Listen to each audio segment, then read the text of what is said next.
I suppose I should be using the microphone, but I do that so often.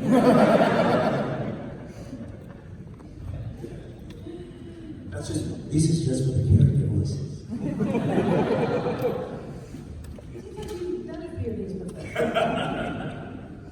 Well, I do, every now and again. And when I do my voice, it'll put a shot to your system. If you look at the list of voices that he has done just in 1 year, it's exhausting. It's exhausting. Every time I'm watching something, I'm like, oh yeah, Phil's in this. Like every single time, there's Phil. Watching the Super Mario, movie, and I'm like, there's Phil. You're there.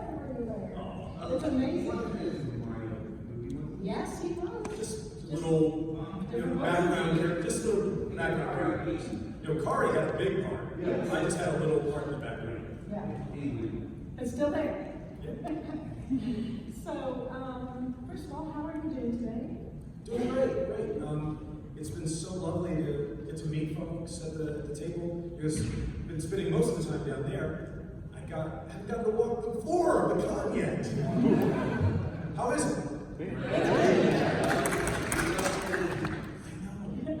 Yeah, we popped down something and she did. Yes. One of my old friends, so we're chatting about you.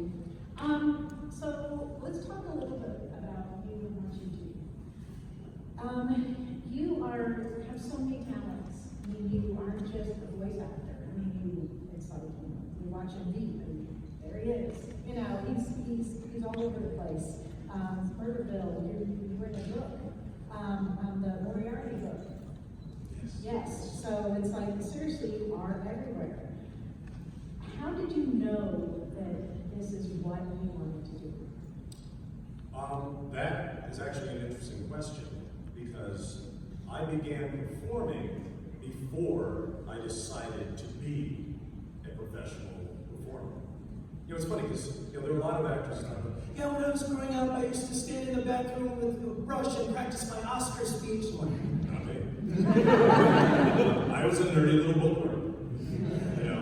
Go over, hang out with my cousins, and they would all be doing a fashion show, and I'd be sitting in the corner reading comics. But, weirdly, it was my nerdy bookwormness that got me into performance. In 8th grade, my school was doing a play based on one of the legendary books that I consider part of my life, The Phantom Toll.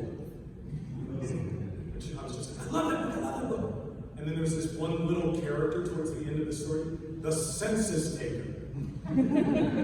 Who is going to take your sense of duty, your sense of purpose? The only thing he can't defeat is your sense of humor. And I was like, I want to play the census taker. And I auditioned for the play and didn't get the part. I got cast as one of the leads instead.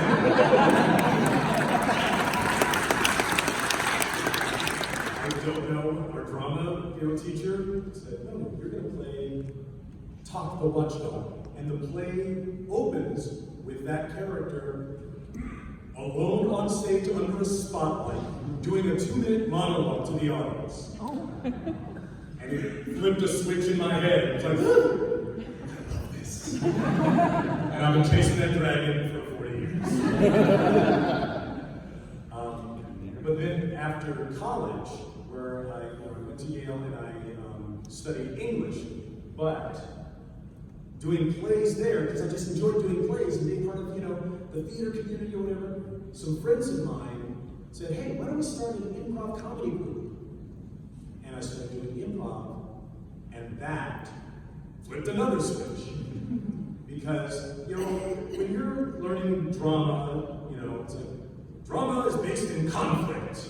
And you've got to learn your lines, there's so many ways to be wrong. But then you get introduced to this idea about improv, which is you're on stage together. Yes, and you build together. You make your partner look good. It was so positive that, performance can be this positive group experience. And even when you're doing an improv show, the audience is part of the show. So we're all together, yay! And that flipped another. And when I graduated, I came back home to Los Angeles, and I started taking classes with a group called the Groundlings because I wanted some more improv in my life. But the Groundlings is a improv and sketch comedy group where some amazing people that come. Paul Rubens created Pee Wee Herman there, Elvira, and Lorraine Newman, who was one of the first people in SNL. They all began there. And the Groundlings started teaching me to write comedy. So all of these things just kept adding levels. And after several years at writing sketches at this little theater and doing the improv that I loved, I got a job on Mad TV.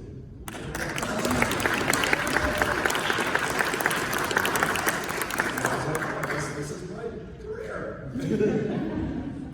And weirdly, it's the little claymation pieces we did on Mad TV that got me started getting my mic time. And after I left Mad TV, I thought, you know what? Maybe I want to pursue more cartoon stuff.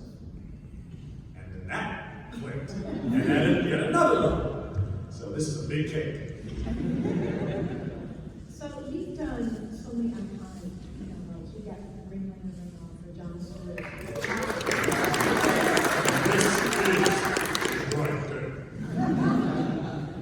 And then you've got Samurai Jack.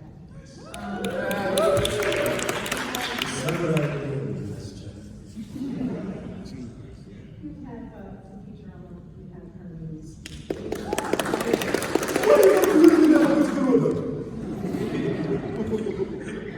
And then recently, on a show that I've been completely obsessed with, Bad Batch.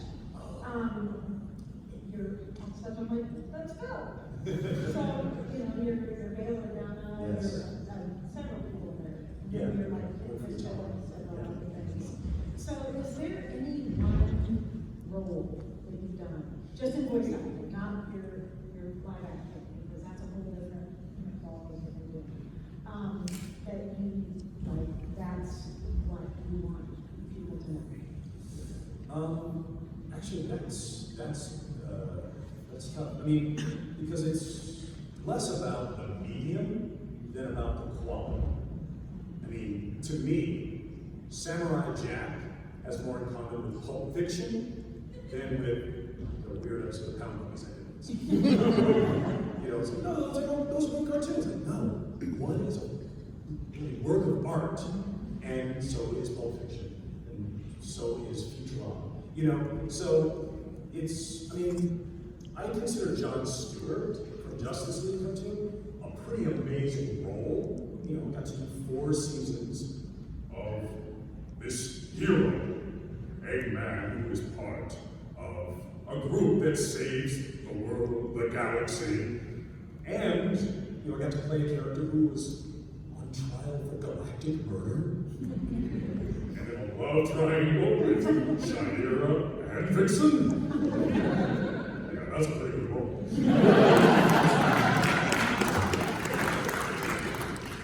But I've been lucky enough to work with so many incredible, talented people. Gendy Tartakovsky, Matt Groening. And so it's hard to pick one role, because those guys just bring you incredible, like basically, when you work with a genius like that, you feel like a little bit of their genius rubs off on you. Like, oh, I'm feeling a little better. You've done so many roles. Is there like one thing that you really want to do that you haven't done yet? Not really. Because I don't sit around going, I wish there was a role that did it. Because to me, and it's funny because, they announced there's going to be a live action Static Shock. And all these people posting something, tell me, cast me! Dude, you have not read the script. Just because you've got dreads doesn't mean you're qualified for the role. And because the thing is, what makes a project good is the quality of the script, the role, the connection between you, the performer, and that role, and the experience that you get working with. There are sometimes you do something really good. It's not necessarily the best time. It's like, oh well. I always used to joke that, my idea of the actor's nightmare is you spend 4 months in the Philippines, missing your children and family, and you have dysentery for 3 weeks, and and then it becomes a movie 5 times as big as Titanic. And for the rest of your life, everybody's just reminding you of the worst 3 months of your life. Hey, remember that thing we had?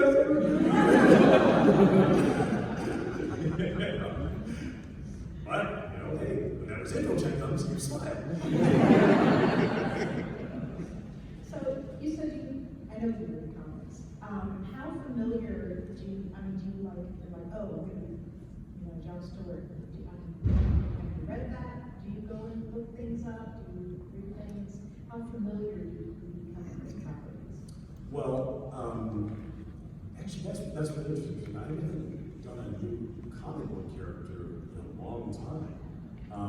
But yes, definitely back in the day when I got a role based on a comic book character, I would dig into it and find out more, because in the year 99 or 2000 when we started Justice League, John Stewart was not as huge a presence, but I knew who the character was from the comics, and I went back and read all the, original Neil Adams stuff, and actually, it's wild, because I thankfully got to meet Neil Adams before he passed, at a convention one time, and I remember going up to him in the lobby and saying, Mr. Adams, my name's LaMarr, and I just wanted to come over and say, thank you, because you created a character that led to me getting a job.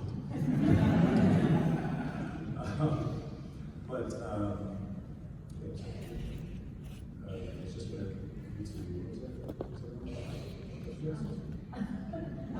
It was how familiar are you with no, that's what I was going to tell the weird nerd story. When we would do Justice League episodes, sometimes there would be a guest actor, like Nathan Fillion would come in and play,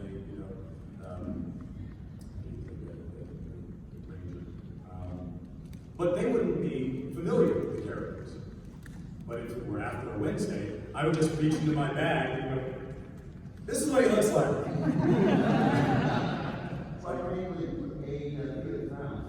Right. Yep. And we had some amazing guests in there. So I was always in the research department. And it's funny because the other Justice League actors who were incredible, weren't comic book people, but they brought those characters to life without it. So you don't actually have to do research. Anybody playing Hamlet doesn't have to fly to Denmark and buy a crown. You would embed yourself in the heart of the character, and that's what's needed. So, you've been doing voices a long time. It's become much more popular. It's like before you weren't, it's like no one knew what character. It was like, we don't want to let you know that people are behind us. It just magically happens. How does that change over the years? It's really changed in the last, I would say, even 10, 15 years, a lot. So how has the entire industry changed with voice actors and how people look at it? Well, the voice acting thing has gone through multiple shifts. When I was a kid, voice acting was not a phrase anybody ever said. That was not the job description. It was just what Mel Blanc does. It's cartoon character. It's funny, I was always joking, before Bill Gates, tech billionaire was not a job description. Now we got too many of them. But with voice acting, originally it was just 7 guys and June Foray who did everything of our childhoods. And nobody knew. Maybe you knew their names. You certainly didn't know what Dawes Butler looked like. I still didn't. But then the next big change was in the 90s when cable came into being. And you had things like Nickelodeon with 24 hours of cartoons. We need more than 7 guys. And it expanded the pool of voice actors, and that's where you've got, amazing people like, LaMarr and Rob Paulson coming into the world and raising the bar, But the next big shift was when the internet came into, because before you just had to watch the credits all the way to the end to see who we were. But now, as soon as the cartoon airs, somebody finds a way to post the entire, credit list instantly. And that's not a bad thing, because people now know who is creating these characters. Granted, the voice actors, we are at best a third of an animated character that you love. Because without the writing and the art, it's not the whole thing. It's not. We're not just just doing Charlie McCarthy on the radio. But together, it's a collaboration. We're all building these animated, adventures that really sit with you. But although there is something about a voice that I've discovered over the years, that they impact us mentally in certain ways. Like, the way I think about it is, your parents, they talk to you when you were a little baby, and they talk to you when you were an adult, and you hear that voice in the same part of your brain. When you're 43, and your mother says your full name in that same way that got you in trouble in 6th grade, you have the same feeling. And I remember the first time I got to do an episode of Scooby-Doo.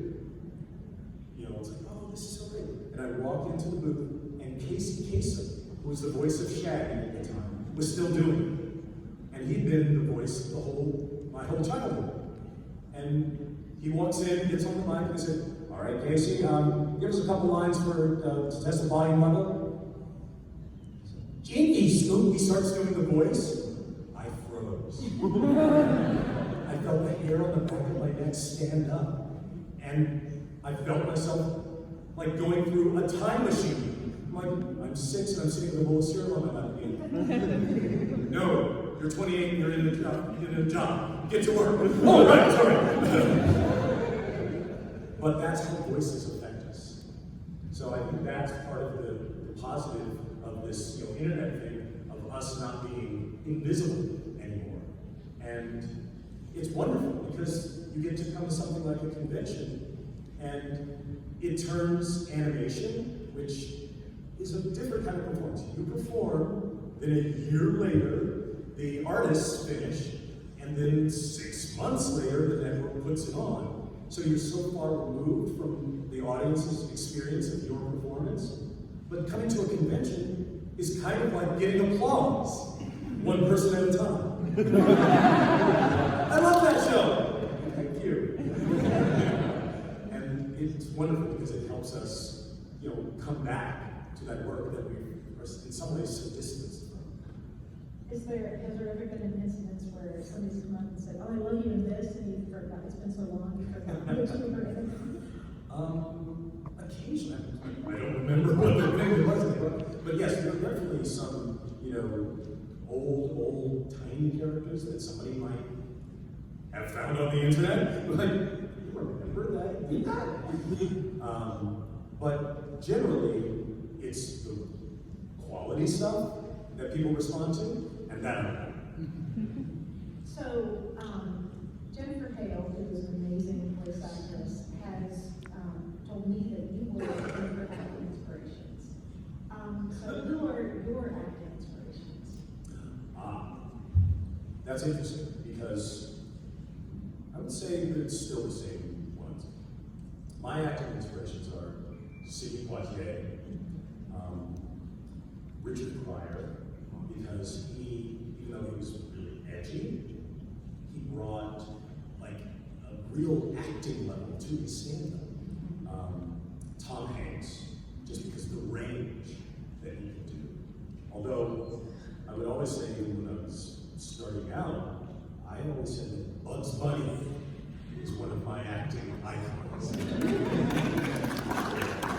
That's just one role, but not one. That's just one voice. and that character lives so deep inside me. Although that's not necessarily a good thing. Like several years back, you know, they were rebooting the Looney Tunes, and they sent out auditions to, you know, all of us voice actors.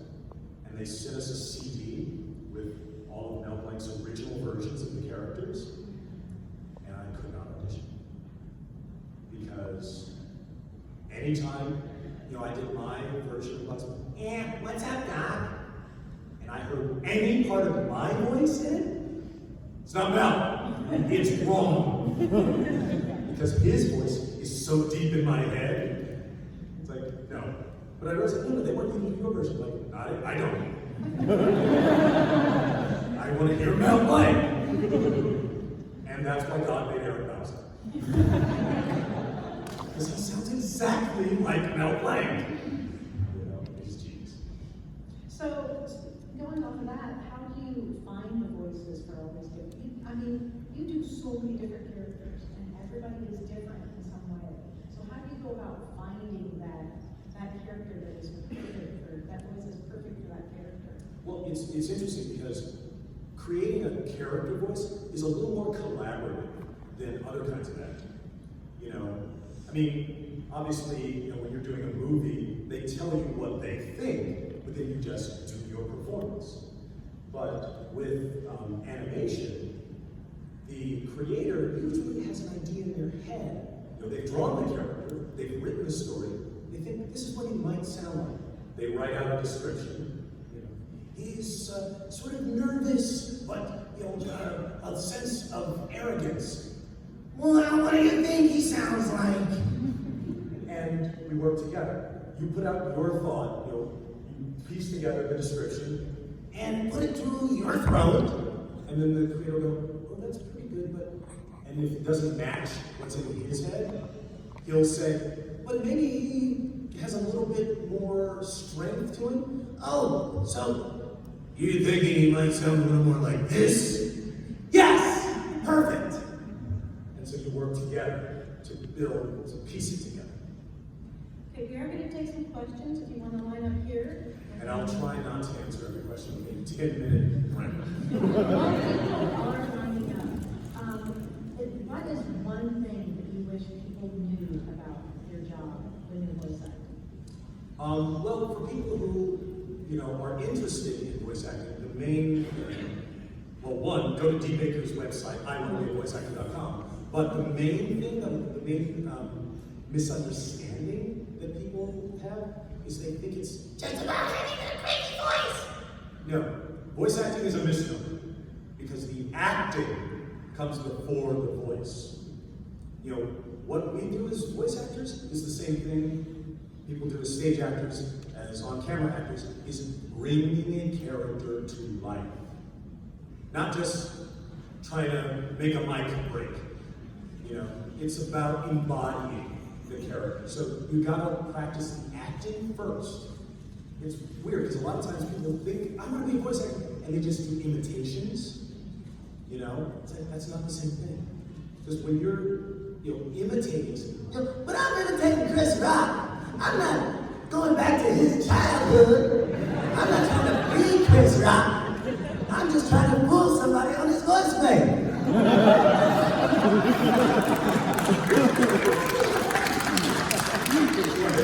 But imitating is not acting. But voice acting is acting. So, All right, another 10 minutes. first question. How are things going with that Goblin crowdfunding project? Oh, yes. Several years ago, I was working with some friends to develop a D&D based project based on an amazing webcomic called Goblins, Life Through Their Eyes. It's basically about looking at a D&D world through the monsters' point of view. The low-level monsters. We're so tired of these people in this armor coming and destroying our village every week. But this webcomic is so amazing that my friend Matt King and I said, this should be an animated show. So we did a crowdfunding thing, and then we ran into some bumps along the way. Right after we finished the crowdfunding, which was successful, my co-producer, the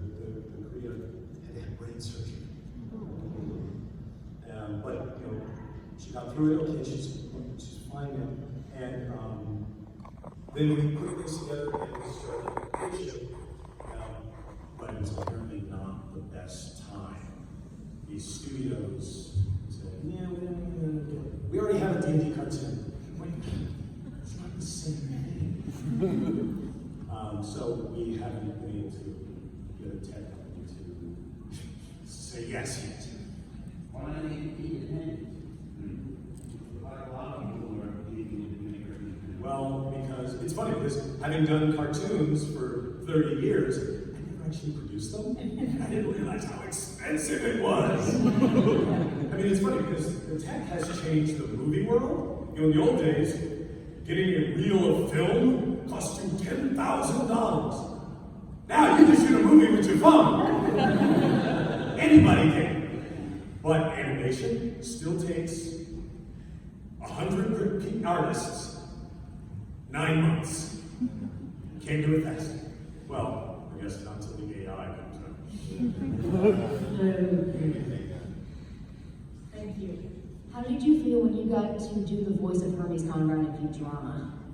Well, it was fantastic. I mean, the audition was a little scary. Like, oh my God, that's been great. You're great at The Simpsons.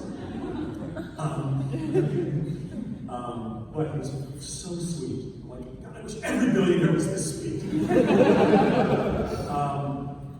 But also, at the beginning, it wasn't Hermes. The bureaucrat for Planet Express was a guy named Dexter. He was just a chubby accountant guy. But about 3 episodes in, the writers realized, oh, these characters are really clicking. And Matt came up to me in the hallway and said, Phil, could you do like a Jamaican accent? I was like, if I say no, but yes, I can. And so then they flipped the character. Actually, the name had changed before that. Because Matt realized, like, wait, I have another character named Dexter? I have too many characters whose names end in ER. Homer, Bender, Dexter. I think I'm psycho what? So he changed Dexter to Hermes. And this character worked a lot better.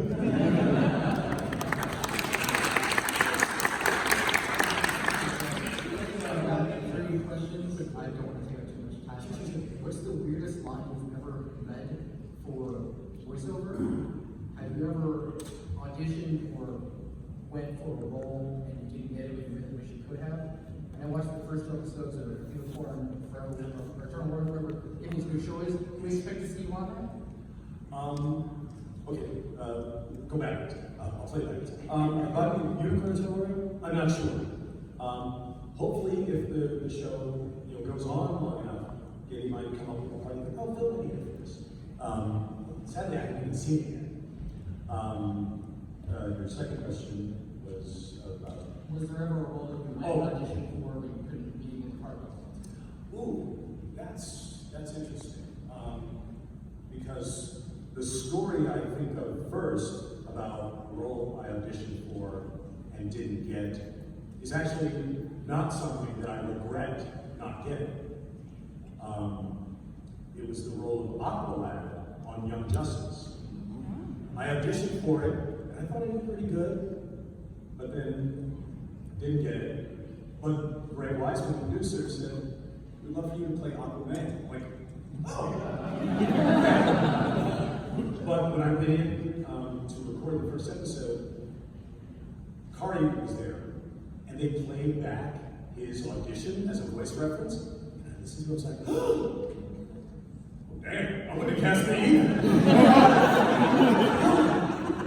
So, no regrets. I got to play his father. Ish. Actually, the only real role that I auditioned for and regretted not getting was an on-camera role years and years ago.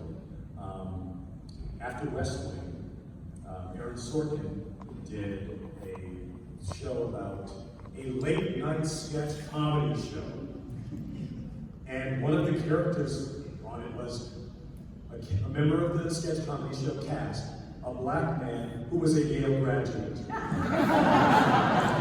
Like, why am I even have an audition for this? But I didn't get it. I cast Yale. I'm like, what? How can you cast anybody else? Okay. But then the show failed. And I was like, and What was the weirdest line you ever done in voiceover? ooh, that's a tough one. Because in voiceover, we don't memorize our lines. We work from the script. So it's hard to remember. It's funny because even with Futurama, my language! I recorded it, but we didn't consider that a catchphrase. And I didn't know it was considered one until I came to a convention and someone said, hey, can you write that line? I'm like, it's fine. The thing he says, my language, like, oh, you like that? I had it memorized. I don't think there is a specifically weird line. I don't know, there's one great line I think of that from Metal Gear 4, where I played Van, this very creepy boss villain.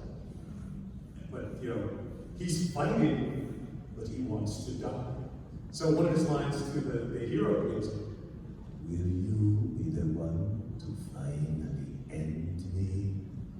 Like, what villain says that? So that might be lyrics. Thank you.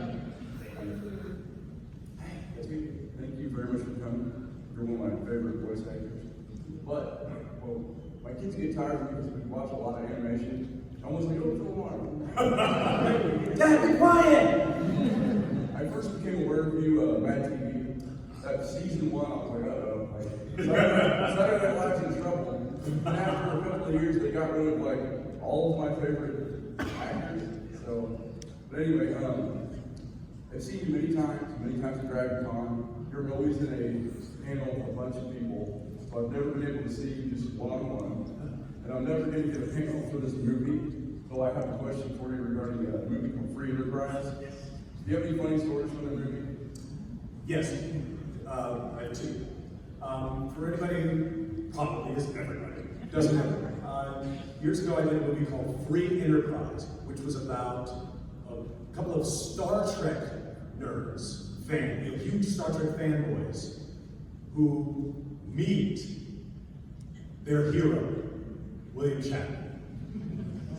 And they wrote, and it was written by two actual Star Trek nerds. And a bunch of the characters that they wrote into the movie were based on their real friends and ex-girlfriends. That was brave. And they got William Shatner to play himself in the movie. But the weird thing, the weirdest thing was when they went to meet with William Shatner, they brought their script, their idea, and originally it was kind of similar to this Woody Allen play It Again Sam, where the Woody Allen character imagines the ghost of Humphrey Bogart is giving him advice on his romantic life and guiding him through things. And so their idea was, William Shatner, we want you to play the captain.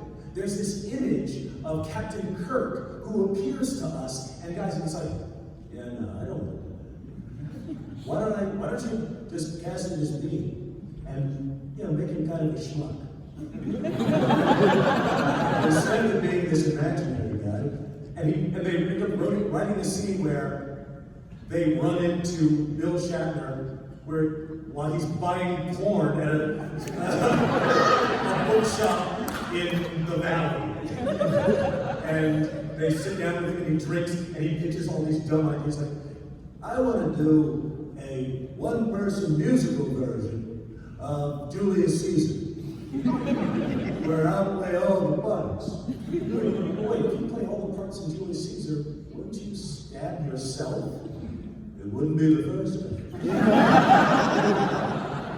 And it winds up, one of the final scenes of the movie is William Shatner doing a musical performance. Like those legendary things, but it's him doing a rap version of the Julius Caesar monologue. Friends, Romans, countrymen, lend me your ears. So, getting to be there and watch William Shatner rap Shakespeare was amazing.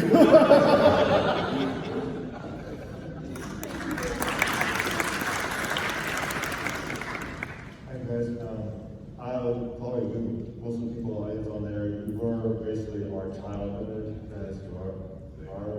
We appreciate that for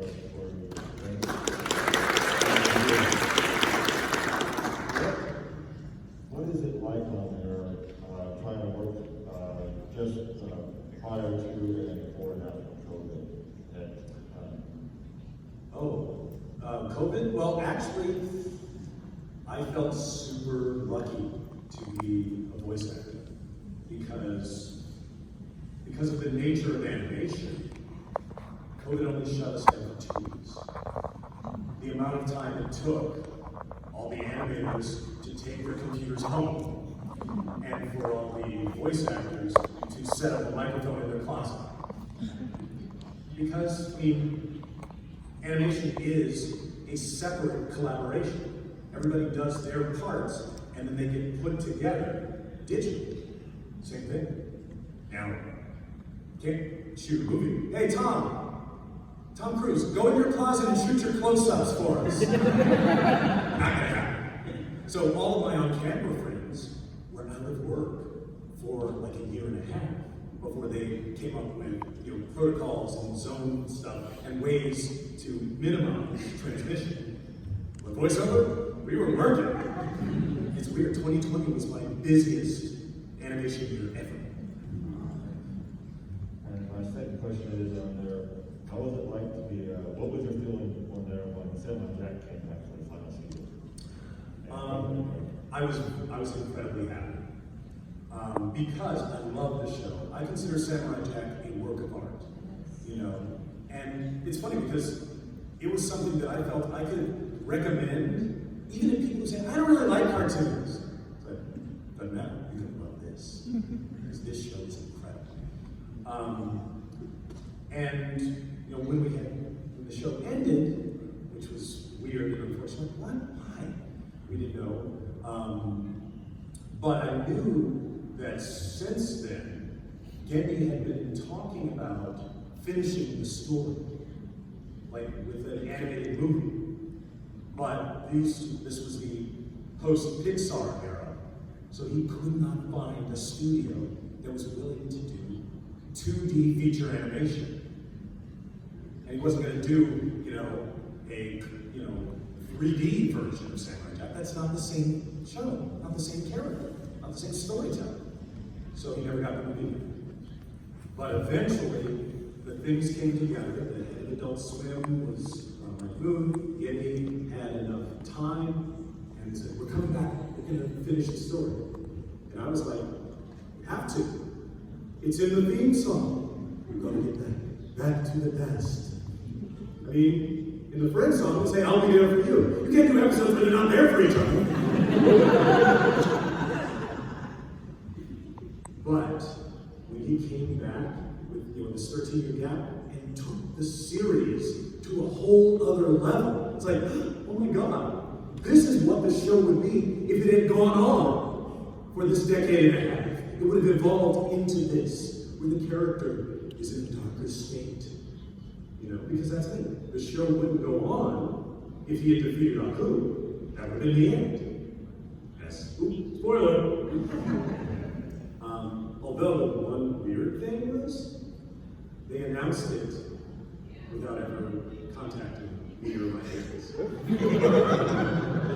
And it was 6 months after they announced the Powerpuff Girls reboot, where they recast all the Powerpuff Girls.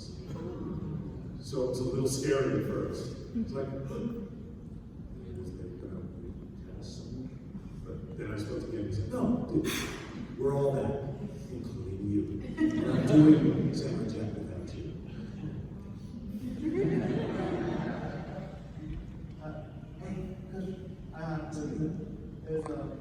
So, was there a role early throughout your career or something like that, you felt like you didn't have the resources or you didn't have the ability to put the performance or what you want to do, that years after now, you would say, okay, if I do that over again, remove the old one. So again, you would. That's an interesting question, Jay. I'm trying to think, the role that is a big challenge. Well, actually, the biggest challenge I remember from early in my voiceover career was when we did the episode of Static Shock, where they had me play Static and Green Lantern. And I was like, I mean, I had, been in the booth with Billy West on Futurama, watching him do 3 characters talking to each other. And I'm like, why did they even hire the rest of us? We can do it all. But then to have an episode where I'm like, I gotta play a 14-year-old? And a big hero at the same time?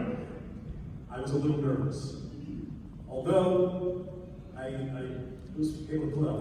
I told Andre Romano, our amazing director, I was like, you know what, just to be safe, let's do all the static lines at once. And then all the John Stewart lines separate. Now, I feel confident doing this back and forth. You're going to be a real asset once you join the league. Wait a minute, did you say when I joined the league? But back then, I didn't have the confidence.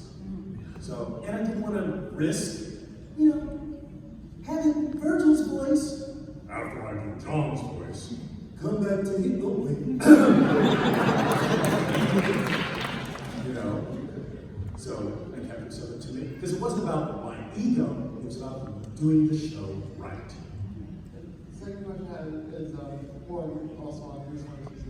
So difference in struggle due to something show that's like mentioned before you as foster home, which was a kid show at the Cartoon Network, versus something like Justice League, which had all the DC money and more prestige. And there was the struggle for our resources. No, actually, there's very little difference. Because generally speaking, animation is all relatively similar. I mean, with movies, like a little independent movie versus a $200 million, Fast and Furious, they look different.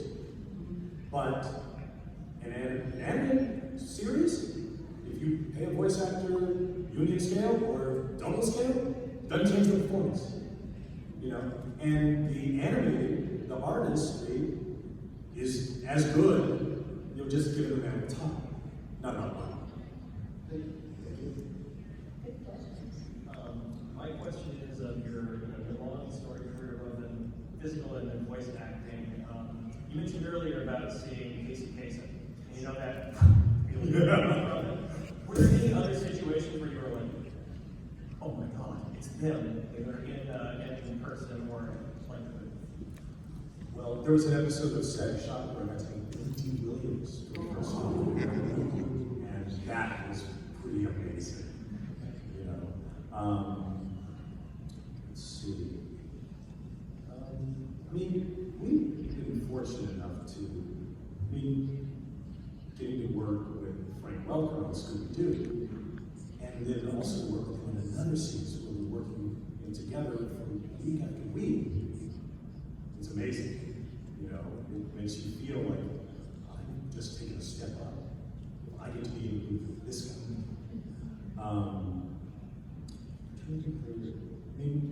There have been, actually, it's been more of the on-camera stuff. I've been lucky enough to work with people who were just so foundational. Yes, having grown up watching John Travolta, he said he was talking about Pulp Fiction, and that was definitely epic. Although at the time, Sam Jackson was not the legend he is now, but he was so amazing. And I remember being on set with him, and it was like being paid to take a master class. just watching him act. Because you're like, oh, that's the bar. I gotta be able to do it. I mean, he'd be sitting there, being nice, just talking about golf for his daughter, and then he stepped on stage, and the person we were talking to a second ago disappeared. And there was this, I'm looking in the eyes of a different person now. This dude with a gun. He transformed himself, effortlessly. And I'm like, that is what I gotta learn how to do. But also, working with John, who was a huge legend. I remember, because the movie was a low-budget movie, so, what it did was Quentin had rehearsals to make the process faster. And so the first time I met John and Sam was when we got to rehearse our scenes before shooting. We just went to the Sony studio in Culver City in LA. And after we rehearsed, Quentin took us out to lunch. We went to like a little Dominican restaurant down the street, and he gave me, because at this point in John's career, he was probably like 3 Talking Baby movies in, so he wasn't at height. But we had sort of forgotten how huge he was until we come to the table, and this woman who barely speaks any English comes up and she like hands Quentin's like, quesadilla, burrito to Sam. And she goes to Johnson. You realize, like, whatever village she grew up in, somebody had a copy of Saturday Night Fever. Worldwide. And I realized why he was so famous. It wasn't just because he was cute. He had an understanding of his relation to the audience. And one of those things led to quickly changing one little part of the script. Because originally, for anybody who hasn't seen Pulp Fiction, I play Marvin, the guy with his brains blown out in the back of the car. Because John Travolta's hitman character turns around while we're bantering about something. His gun accidentally goes off. But originally, the gun was supposed to accidentally go off and shoot me in the throat. And then I'm supposed to sit there gurgling, and they banter back and goes, but damn, we don't get taken to the hospital. We don't know about it in the valley. Well, here, just put it on the blizzard. I'll make it at home. And John's supposed to shoot me on purpose the second time. And John said, oh, wait, no, this is the guy I'm supposed to shoot. If I kill this kid, the ice is going to hit me. And they talked Quentin out of making it on purpose. And so they changed it to one gunshot. And he knows how the audience reacts to it. That's why he's a huge star. To this is. Rambling 10 minutes. We are out of time, and you can ask your question real quick. You're so great at Mad TV and being on Mad TV and doing your course stuff. Is that like a form of therapy where you can just go crazy? It just helps get crazy. It helps get your craziness out. No. I mean, sketch comedy is work. Because you're playing multiple characters and multiple content. And also, we perform Mad TV live in front of an audience. So it wasn't about you and your. Actually, this is one of the weird things. Having done 5 seasons of Mad TV, turned me off of costumes. Like when my kids would go trick or treating, it's like, Daddy, what? Nah. It feels like work to put things on. But it's also part of why I'm so impressed by cosplayers. You're doing that for free? Hey. Let's give Bill a huge